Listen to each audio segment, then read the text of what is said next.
Sabbe satta bhavantu sukhitatta bhavantu sukhitatta. Welcome to The Art of Becoming. Today we're going to talk about dependent origination. I'm Dave Jacobson.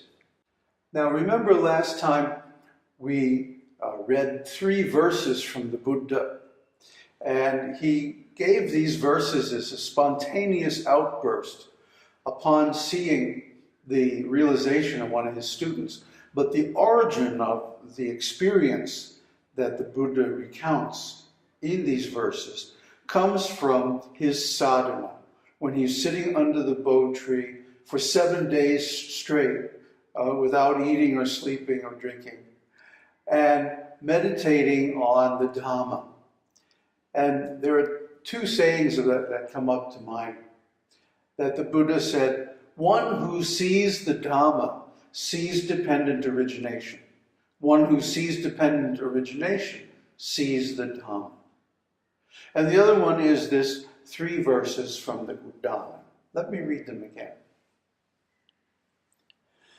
When phenomena manifest themselves to the ardently meditating Brahmin, then all his doubts get dispelled, since he knows the causal law. When phenomena manifest themselves to the ardently meditating Brahmin, then all his doubts get dispelled, since he knows the extinction of conditions. When phenomena manifest themselves to the ardently meditating Brahmin, dispelling hosts of Mara, he stands like the sun illumining the firmament. Now, these 3 verses sound very, very similar. And indeed, the subject of all 3 is the same. When phenomena manifest themselves. Well, how do phenomena manifest themselves? They manifest by the process of dependent origination. In other words, there's no need for any separate consciousness or personality or directing intention outside of nature itself. Nature just grows. It just does this thing. That's what it is. And it doesn't require any special agency or outside view or will of another living thing or a personality or being. It's just the way it is. Just like natural laws. Gravity, things fall down. Why? Well, that's just the way it is. And even today, science can't really explain gravity. And there are so many things like that we have to say that's just the way it is. Dharma means the way it is. It also means why it is the way it is. And how to do something about it, to improve things. So dharma, one who sees dharma sees dependent origination. And each of these 3 verses begins with the same line, when phenomena manifest themselves to the ardently meditating Brahmin. So when phenomena manifest themselves, how do they manifest themselves? And then the next verse reads, when phenomena manifest themselves, then all his doubts get dispelled, since he knows the extinction of conditions. When phenomena manifest themselves, that is the dependence of conditions. The conditions are there. And then as matter evolves, it goes through this same set of conditions over and over and over again. And we'll get to what they are in just a minute. The final verse begins with the same line, but then it closes, dispelling hosts of Mara, he stands like the sun illumining the firmament. And in this verse, there is a deep paradox, which we'll get to in a minute. So the first verse talks about how phenomena manifest lawfully by the natural law of dependent origination. The second verse talks about how phenomena unmanifest, again, naturally, and again by the same law of dependent origination. And the third verse talks about the simultaneous manifestation and unmanifestation, coming into being and cessation, the arising and disappearance of natural phenomena. So if we look at the world, this is certainly what we see. And if we can look at ourselves objectively, without any prejudices of self or being, that's also what we see. And so palingenics attempts to use this process of dependent origination to explain where things come from, how they develop, and where they go at the end. Why? Because we're in the middle of this process on every side, everywhere we look. So to understand the process of arising and cessation of phenomena, we can also understand how we arise and cease, and that is the key to enlightenment. Let me tell you a little story, how I got started studying this teaching of dependent origination. Actually, it came about because I was studying leadership.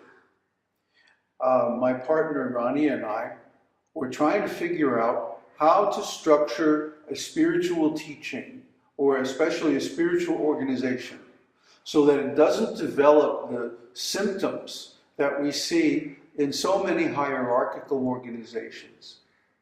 We all know what they are. Well, we were trying to avoid that and find a better way. And we thought maybe a better style of leadership was the key. Well, to sum up all the best material we could find on leadership, the key to leadership is creating context. Because context leads to a change in being. Context leads to a change in being? How is that possible?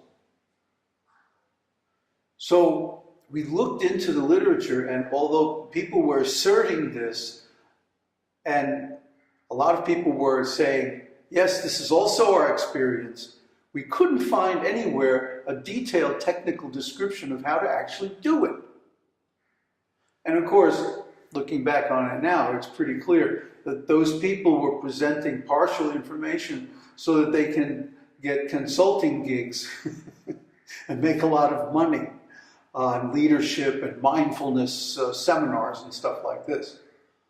But we were trying to attain self-realization. We were trying to use it for spiritual purposes. So we didn't have any profit motive. We were just curious. We wanted to know. We wanted to change our lives. We wanted to change other people's lives for the better. So anyway, my friend thought about it for a while.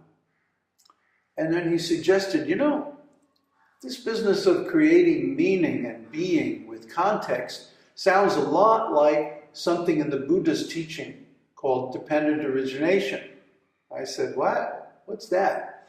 I had studied a little Buddhism, but I didn't really know at that time. So he gave me a book by Buddhadasa Bhikkhu called Practical Dependent Origination, and I read it. And so I'm going to include the link on this post. And you should read it too, because it's a good introduction to this topic. Well, since then, by studying dependent origination in a very detailed way, and a very practical way, and applying it to myself, I have been able to actually attain the result of the Buddha's teachings.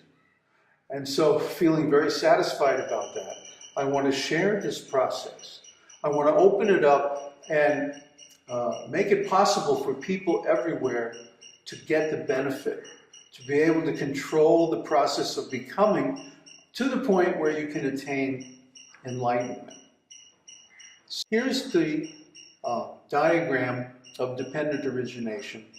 If you've followed our work at all, you've seen this already many times. And dependent origination actually is the sequence of red boxes on the left going down from ignorance to suffering. The sequence of green boxes on the right is a special process of dependent origination called the Eightfold Path. And that is how we actually attain enlightenment.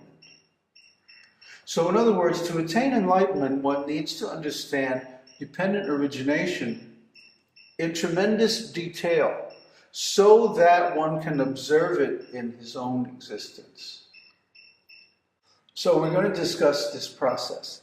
Dependent origination begins from ignorance. And what is ignorance? What is ignorance? Well, the Buddha defines 4 kinds of ignorance. And I'm sure you'll find this very enlightening. He says ignorance, first of all, is looking for permanence in the impermanent. This world is impermanent. Everything that has being has a beginning, a middle, and an end. Everything. So as soon as you assert the existence of something, you also prephase its non-existence. As soon as you create the arising of something, you also create its cessation. This is a material law, a natural law. You can't get away from it. It's, in fact, it's an ontological law, a law of the science of being. That being is temporary, impermanent. So to look for permanence, to look for security and certainty and eternity in the land of impermanence is ignorance.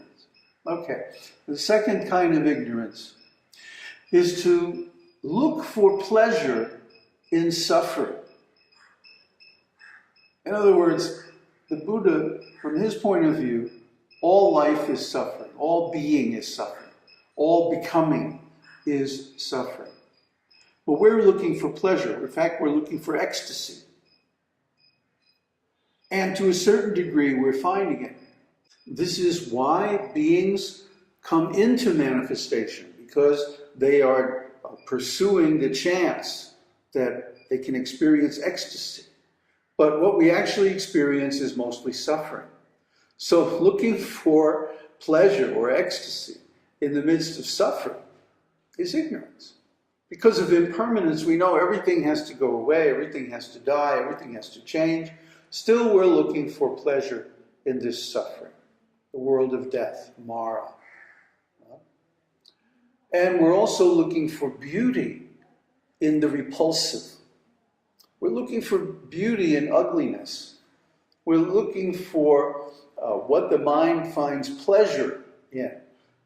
But the mind finds pleasure in permanence and pleasure, enjoyment, and selfhood, eternity, eternal selfhood. Ideas like this. So when we're confronted with the nature of the world the way it is, it looks very ugly. But only because we're trying to search for beauty, in a certain kind of beauty. Beauty according to the mind, not beauty according to dharma. So in the fourth kind of ignorance is that we're looking for self in non-self. The universe is not self. Nature is not self. You don't find any personality or any consciousness as such in nature, only in beings. But still, the laws of nature seem to be all pervasive and universally operating. How is that possible? Well, we don't know. Despite what the scientists say, we actually don't know, and we can't know. Because our being is made from the same laws that generate this nature. But we have this religion that we have a self. I, me, mine, so on. And because of this, we try to ascribe selfhood to things that really don't have selfhood. Identity and intention, for example, are qualities of a self. So we ascribe these things also to animals, and even trees and plants. Huh? You stupid weed, what are you doing growing in my lawn? So these four kinds of ignorance. Huh? We're looking for permanence in the impermanent. We're looking for beauty in the repulsive or the ugly. We're looking for enjoyment in suffering. And we're looking for self in no self, not self. So because of these four kinds of ignorance, we fabricate. We make things up. We prevaricate. We have these conceits and these moods and all of these airs and all of these things that we basically construct out of thin air. And the self is one of those. There's so many things. We'll get into that in detail later on. But this fabrication now gives us a concept of being. And that being has elements of permanence, it has elements of beauty, enjoyment, and self. So you see how the ignorance develops into the fabrication of these things that don't really exist. They are not dhammas. They have no real existence. They are fabricated into existence. And how do we do that? By creating a certain type of consciousness. What is consciousness? Consciousness is simply a space of awareness where stuff shows up. And we notice it. Why? Because it's in our space. But not only is consciousness simply a space of awareness, it's a conditioned space. Or maybe I should say a space of conditioned awareness. The conditioning is, of course, the fabrications.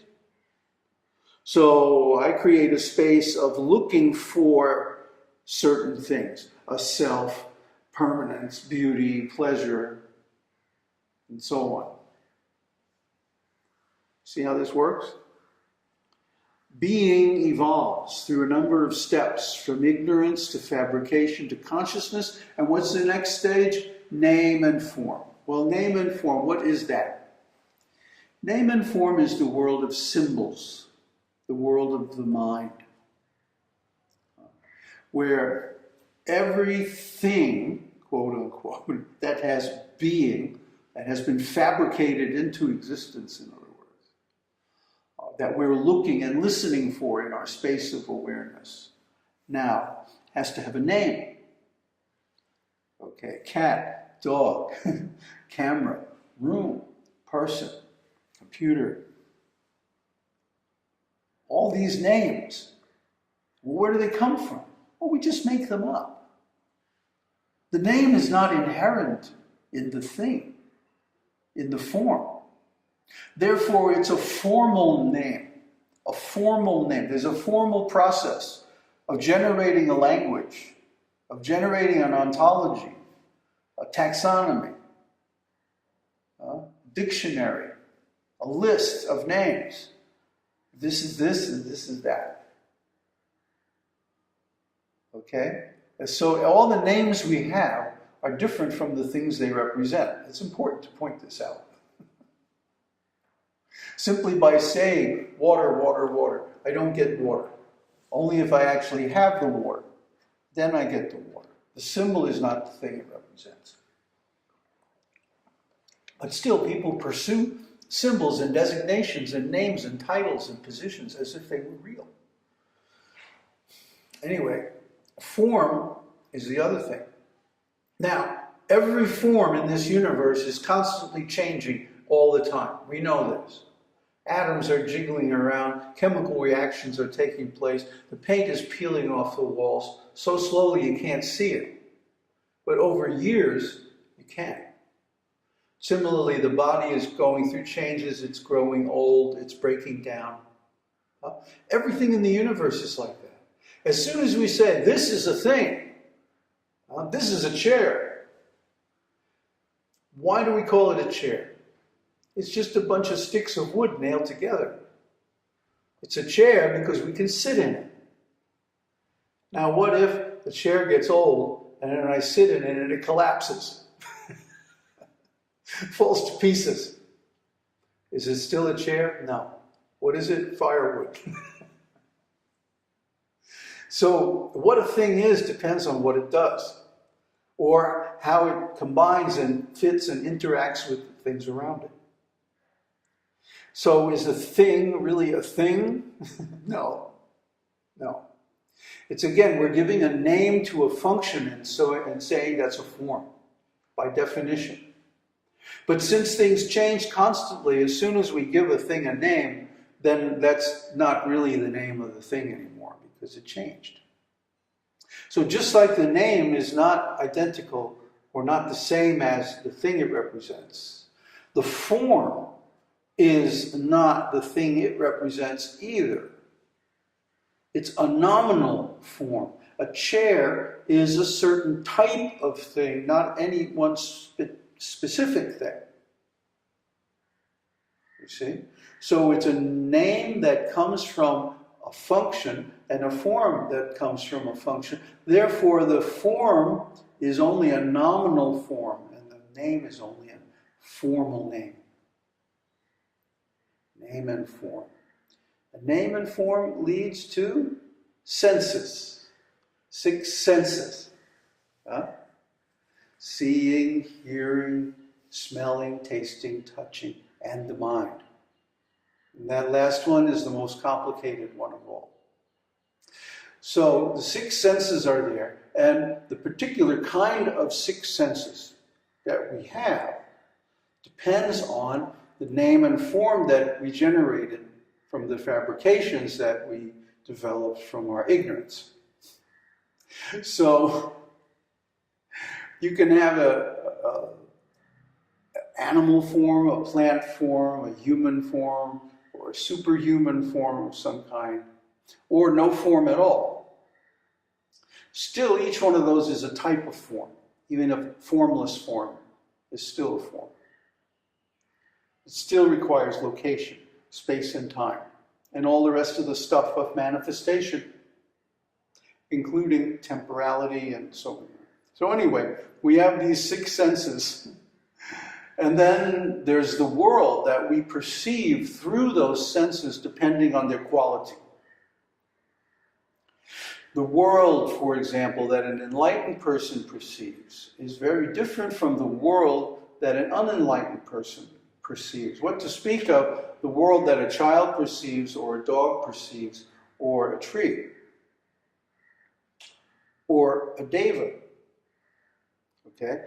They're seeing the same world, or they're seeing a world which is generated from their sense perceptions and their thoughts, their ideas about things. So, as we know, a person can walk into a room. There are experiments that prove this all the time. And if there's something in that room that's not supposed to be there, like they're in a party, a very well-dressed, civilized cocktail party, and somebody walks through the room with a horse head mask on. They did this, right? Somebody walked through the room, I think it was a gorilla mask. And these people are having a party, blah, blah, blah, blah, blah, right? And this gorilla walks through the room.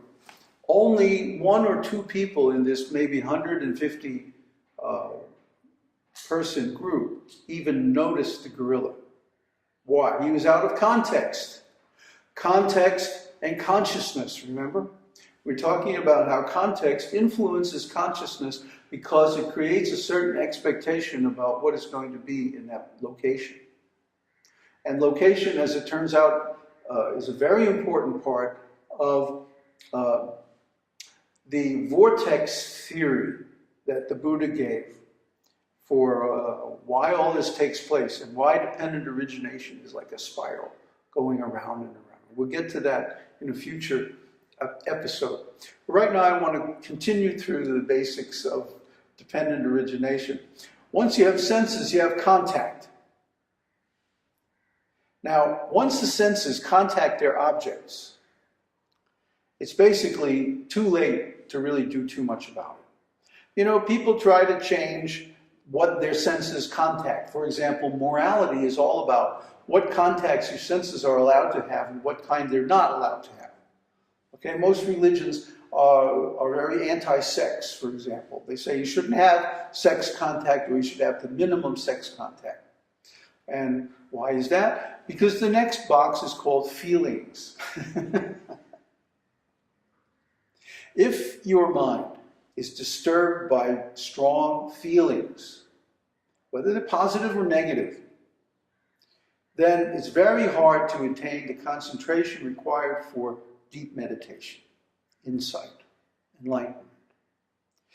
So many forms of yoga down throughout the centuries have tried to minimize contact and minimize feelings and try to neutralize the feelings. There's three kinds of feelings: pleasurable, displeasurable, and neutral.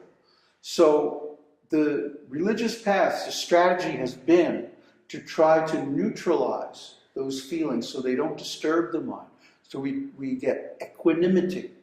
Equanimity can take you a certain distance, okay? But it can't take you all the way to enlightenment. And why is that? Because it doesn't go to the root of the problem. By the time we get to contact and feelings, these are already the results of many, many previous causes. Without undoing those causes, the same contacts and the same feelings are going to happen over and over and over again. How many people have tried to be celibate and then given up? How many people have tried to be vegetarian? How many people have taken a New Year's resolution to go to the gym and lose weight? I mean, so many things. They say, I want this type of contact only and not this other type of contact. How long does that last, usually? And the people who do keep it up, the people who do maintain celibacy their whole lives, turn out to be very neurotic and sickly and limited in so many ways. So it's not a good idea to try to regulate the senses to attain equanimity. It's much better to go back up the ladder to somewhere near the top, around name and form. And this is why the leadership people were saying, you have to change your context, or you have to create a context to change your being, to transform your being. Okay? They knew what they were talking about, but they were withholding information. Now I'm giving you the additional information. Okay? So once you have feelings, good, bad, or indifferent, then you have cravings. Oh, I want that feeling again. Or I don't want that feeling again. Or I don't care. So when we get to that point, we're judging everything. This is good, this is bad. I want this, I don't want that. I like this, I like that. All right? Or I don't care. It's irrelevant, it's meaningless. Just throw it in the garbage. So the problem is, when we encounter something that we have really never encountered before or don't have any theory to explain, we tend to throw it in the garbage can. If you met someone like, let's say the Dalai Lama, who's universally recognized as being very enlightened. If you met somebody like him without the funny hats and the uniforms and the ceremonies and the security guard, if you just met him on the street, you know, dressed in the normal way, would you think that he's enlightened? You see?